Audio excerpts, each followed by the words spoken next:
Today, we're going to go through a few tips and tricks on how you can use labels with ShooterCruncher. So, labels are a great way if you want to label people by bulk, you want a way to organize things, or you just want a way to stay notified if a label gets applied to certain elements of the platform, whether it's users, jobs, or lessons. So, if you want to go to your system settings on the left hand side, under people and activity, we have this option for labels. Now, by default, we have actually quite a few there at the moment, and these get automatically applied depending on what happens with some of the lessons. So, for instance, if you set a cap on a job and you set that cap to 10, and depending on the number that you set, you can get notified as these labels get applied. So, sometimes the cap might be nearly reached, other times the cap's fully reached, but you can get notified as an admin with these. So, it's a simple, quick fix that you can do this.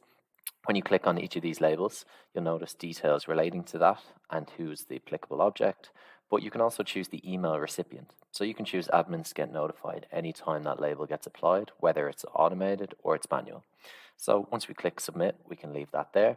So basically that means anytime that label gets applied, I get notified as an admin. So it's a good way to stay up to date with certain things if you wanted to keep track of a job or if someone was to add that label to a user.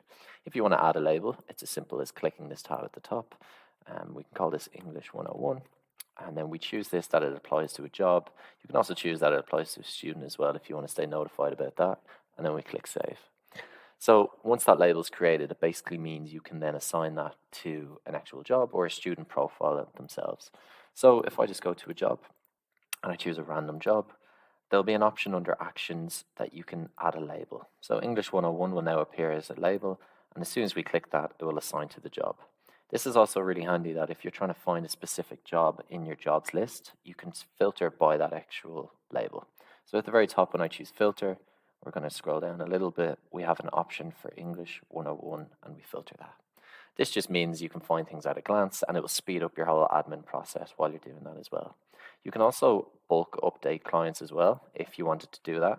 So say for instance we apply a filter and we say create it after a certain date. We'll just go back to the December the 1st. If any clients apply here, you can then label these three clients. You can create a label as you're doing it, and it just means then you can group people together with a quick and easy process pretty much.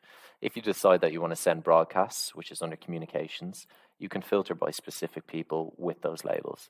So when you're creating one of these broadcasts, you have a few options on the type of role that you want to send it to, but then once you choose that, you'll have an option on the right hand side to filter by those labels. This is a great way if you just want to send specific people with a label applied to those profiles to just update them about anything happening with your agency.